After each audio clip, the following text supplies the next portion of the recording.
Bonjour à tous, et bienvenue pour cette nouvelle vidéo. Je suis vraiment ravi de pouvoir vous retrouver. Ça fait très longtemps que je n'ai pas diffusé sur ma chaîne. Alors là, on va prendre une nouvelle notion en gestion et finance, c'est-à-dire la notion de PGI. Donc c'est parti pour cette notion.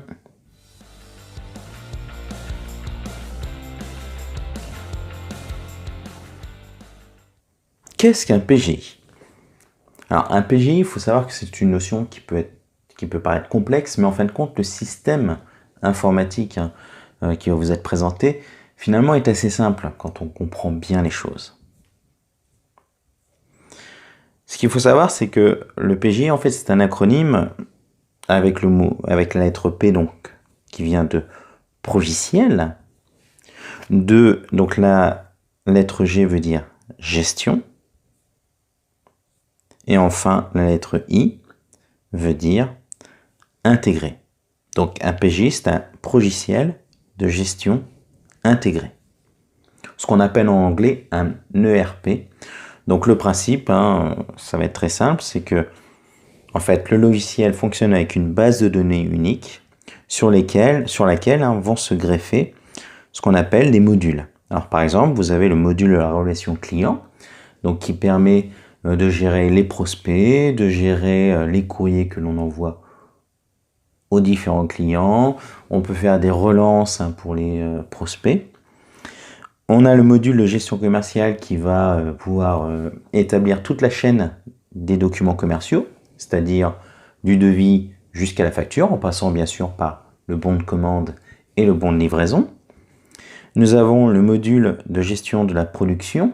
Donc là, ce module va permettre, une fois que la commande est passée, de pouvoir lancer la production dans les ateliers, voire même, bien évidemment, aller jusqu'à la gestion des stocks en temps réel.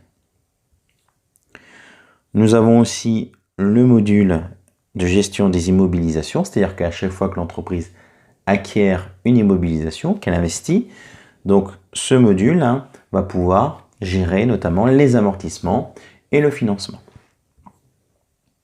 Nous avons le module de gestion des ressources humaines qui va gérer donc toute la partie ressources humaines de l'entreprise. Cela va tout simplement du recrutement du salarié, donc c'est-à-dire établissement du bulletin de salaire, le contrat de travail. Ça peut être par exemple la gestion des heures, des absences, la gestion des maladies. Et nous avons le module de gestion comptable qui là, lui, va faire l'enregistrement de toutes les écritures engendrées par les autres modules. On pourra bien entendu, dans ce module de gestion comptable, avoir tous les documents comptables classiques comme le journal, le grand livre, la balance, établir la déclaration de TVA donc tous les mois. On pourra, grâce à ce module gestion comptable, faire du rapprochement bancaire. On pourra aussi faire la révision comptable et clôturer les comptes avec le bilan et le compte de résultat. Alors je vous invite à ce propos à aller voir ma vidéo, l'une de mes dernières vidéos sur l'organisation comptable pour en savoir un peu plus sur les documents comptables. Voilà, donc fin de la parenthèse. Donc on revient notamment sur notre PGI.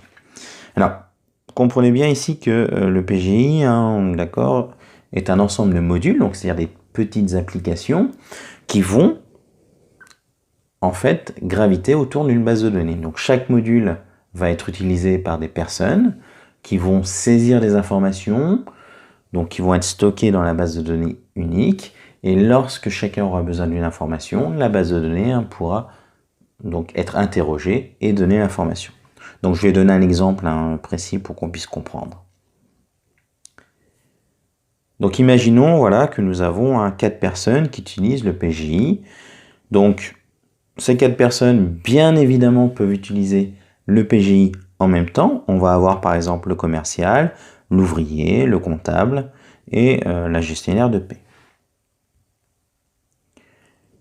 Quels sont les avantages d'un PGI? Nous avons d'abord ce qu'on appelle le workflow.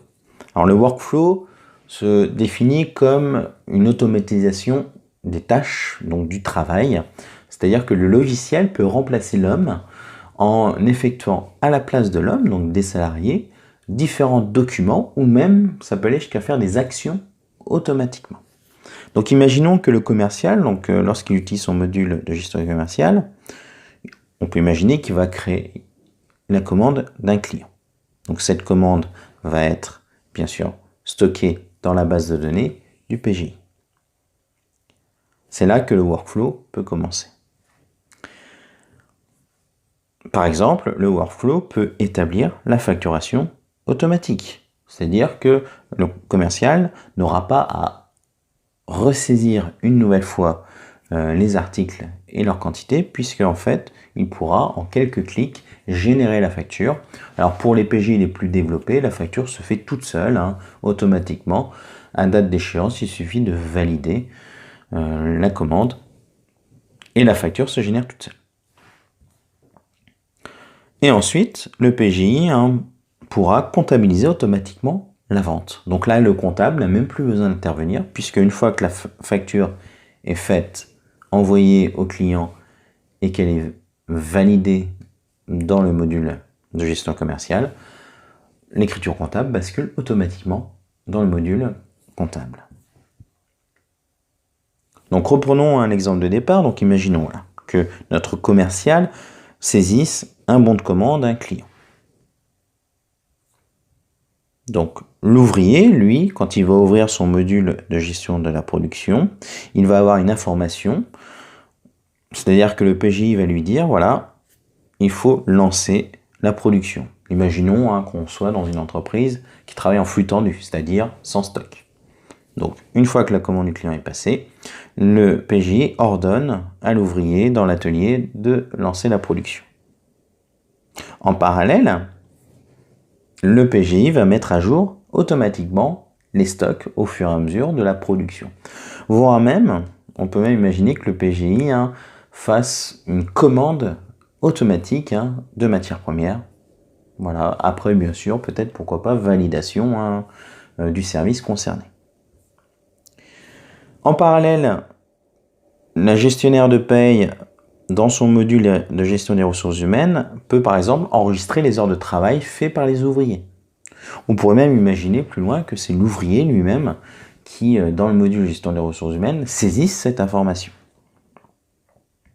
Donc le workflow fait que, par exemple, les bulletins de salaire vont se faire automatiquement. C'est-à-dire que la gestionnaire de paie n'aura pas besoin de saisir elle-même le bulletin de salaire. Le PGI va établir le bulletin de salaire en fonction des informations qui auront déjà été saisies. Et dans sa version ultime, le PGI peut envoyer automatiquement par mail le bulletin de paie au salarié, voire même effectuer le virement sur le compte personnel de chaque salarié. Pour le workflow, on peut imaginer par exemple que le comptable aussi peut intervenir en même temps, je dis bien en même temps, que les autres, ou bien sûr à d'autres moments, suivant le processus. Par exemple, dans son module de gestion comptable, le comptable pourrait par exemple enregistrer le règlement du client. C'est-à-dire que si le client envoie le chèque, le comptable le reçoit et il enregistre directement dans le module comptable ce règlement. Ce qui fait qu'il y aurait une comptabilisation automatique. Même pas besoin de faire l'écriture, c'est le PJ qui l'a fait toute seule. On pourrait même imaginer plus loin, aller jusqu'au lettrage. Il y a certains PJ qui sont préparamétrés pour pouvoir faire du lettrage automatique sans l'intervention humaine. Donc si on résume, aussi, il faut savoir que l'avantage du PGI, c'est que ça facilite la communication. C'est-à-dire que le PGI peut envoyer des notifications, peut envoyer des messages, il y a une messagerie interne dans le PGI, va directement afficher des messages, soit d'erreurs, soit d'actions à réaliser par les différents salariés qui l'utilisent. Donc, ça facilite la communication et bien évidemment, la communication est plus fiable puisque la base de données qui est au milieu est la même pour tout le monde. Donc, il n'y a pas d'erreur de saisie d'adresse, d'erreur de, par exemple, de facturation au niveau des quantités puisque tout se fait automatiquement dans le PGI. Donc, quels sont les avantages d'un PGI? Donc, je le rappelle, on a d'abord la base de données commune, donc, qui est consultable et modifiable et bien sûr, on peut l'enrichir par tous les salariés qui l'utilisent. Le workflow, donc je vous rappelle, hein, c'est la création automatique de documents par le logiciel, hein, après parfois validation, hein, d'une personne, ou pas. Le workflow peut aussi créer bien sûr des actions à la place des hommes. Donc on peut imaginer ici un avantage certain en termes de coûts salariaux. Un PJ peut permettre d'économiser une personne dans le service administratif, comptable ou commercial. Un PJ peut très bien remplacer un comptable. La communication, donc je l'ai dit tout à l'heure, hein, la communication donc, est facilitée grâce au PGI, elle est plus fiable, elle peut se faire instantanément, il peut y avoir une messagerie interne, etc. Autre risque qu'on peut avoir autre avantage qu'on peut avoir donc grâce à un PGI, c'est qu'il y a peu de risque d'erreur, puisque en général dans un PGI l'information n'est saisie qu'une fois. Par exemple, la commande client n'est saisie qu'une fois par le commercial, et ensuite la facture se fait toute seule. Pas besoin de ressaisir le nom du client, son adresse, la quantité qu'il a commandé, les prix de vente, etc. Pareil pour l'écriture comptable, puisque en fait, le comptable ne saisit pas. C'est le logiciel qui le fait automatiquement avec la facture. Donc, il y a très peu de risque d'erreur. Donc, voilà.